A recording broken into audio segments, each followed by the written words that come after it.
Alors on se trouve, Gaëtan, ici dans un endroit que peu de gens peuvent voir, peu de gens ont accès. Et pour Warm-Up, on a l'opportunité de le faire. C'est la Fondation Sénat, avec plein d'objets qui ont une histoire, on va le voir. Une fondation qu'Ayrton avait initiée déjà avant son décès.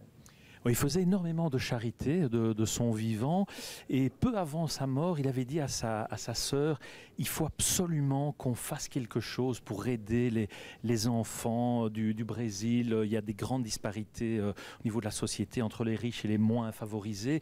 Il voulait faire quelque chose. Il y a d'ailleurs une phrase qu'on va voir ici dans la fondation où il disait, si vous voulez changer quelque chose dans le monde, la première chose à faire, c'est de donner une éducation aux enfants. Et donc, il avait les petites figurines Séninia qu'il vendait à l'époque. Et tous les bénéfices servaient à essayer d'aider les jeunes Brésiliens. Et puis, quand il est décédé, sa sœur Viviane et toute la famille Sénat, ils ont décidé de poursuivre l'œuvre et de faire une fondation qui a été officiellement créée en 1991. Alors, le but, c'est quoi? C'est de donner une éducation aux jeunes Brésiliens. Ce qu'ils font, en fait, c'est de former des professeurs. Et ces professeurs donnent une éducation aux jeunes Brésiliens. Mais ils aident par an 1,5 million de jeunes Brésiliens à travers tout le pays, ce qui est quand même énorme. Et 23 ans après le décès d'Ayrton, ça existe toujours. C'est très scrupuleusement mené, c'est très sérieux, il n'y a aucun scandale, c'est très clair, ce ne sont que des fonds privés, il y a énormément de donations d'entreprises brésiliennes ou étrangères, donc c'est quelque chose qui marche toujours très bien. Et il y a, je crois qu'il y a 140 personnes qui travaillent ici à la Fondation tous les jours pour continuer à aider les petits Brésiliens. Oui, cette fondation qui mise sur l'éducation, il y a beaucoup d'objets, on va le voir justement, qui rappellent et qui ont vraiment tous une histoire. On voit ici la McLaren d'Ayrton Senna, ils ont tous une petite histoire, voire une grande histoire. C'est assez particulier aussi.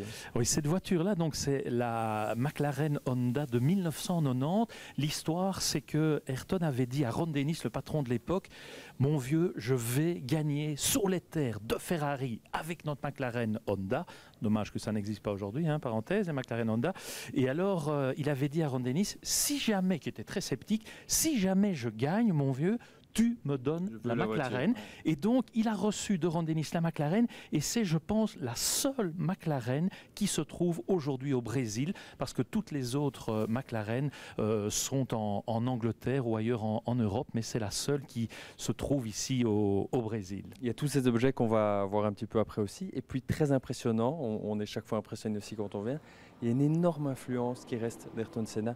Dans les rues, on voit des fresques, il y a beaucoup de choses qui restent d'Ayrton Senna, malgré que ça fait quand même assez longtemps qu'il est décédé. Mais on l'a vu l'année dernière, on a été au cimetière à Morumbi. Chaque année, pendant le Grand Prix, il y a des gens qui viennent se recueillir sur la tombe. Ça, ouais. On voit en ville encore des fresques, etc., concernant Senna.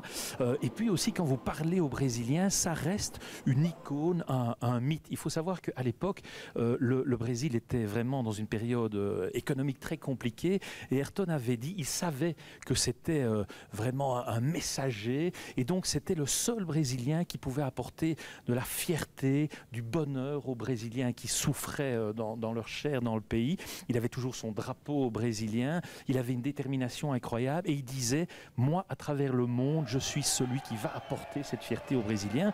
Il y a plein d'anecdotes aujourd'hui. Les Corinthians, par exemple, le club de foot, ils ont toujours un énorme drapeau pour tous leurs matchs à l'effigie d'Ayrton. Ou lors de grandes manifestations sportives au Brésil, eh bien, il y a des petits bracelets avec des messages de la détermination qu'avait Ayrton Senna. Je n'abandonne jamais, il faut toujours y croire. Donc 23 ans après, eh bien, son empreinte, son influence est toujours bien présente. Oui, et puis côté course, à Interlagos, il y a un grand moment. 1991, ça reste marqué pour tous les Brésiliens aussi. Oui, ça c'est vraiment une course incroyable. De 84 à 89, il avait essayé de gagner au Brésil, à Rio, ça n'avait jamais fonctionné. En 90 à Interlagos, ça n'avait pas marché non plus. Et en 91, eh bien, il était à nouveau en pôle avec sa McLaren devant deux Williams, celle de Mansell et celle de Patrese. Il était parti, il était en tête et puis boum patatras, problème avec la boîte de vitesse. Pour résumer, il se retrouve avec le 6e rapport, plus que ça. Il parvient à résister à Mansell qui abandonne, puis n'y a pas 13, de plus en plus difficile, c'est incroyablement compliqué. Et puis la pluie arrive, ça le sauve, il gagne, Magic qui gagne à domicile, émotion terrible quand il est dans la voiture, message avec le team et tout. Mais il est tellement allé au bout de ses forces qu'il renonce, il s'arrête dans son tour après la victoire. Et il n'en peut plus, il ne sait plus bouger. Et Sid Watkins, le médecin à l'époque, va pour l'extraire de la voiture. On l'amène au podium. Et là, on se souvient de ces images incroyables où il a vraiment toutes les peines du monde à soulever le trophée. Et il dira, mes muscles étaient atrophiés. C'est la seule fois de ma vie où j'ai poussé tellement loin au-delà de mes limites. Mais quelle fierté pour le Brésil. Ayrton avait enfin gagné son Grand Prix en 1991.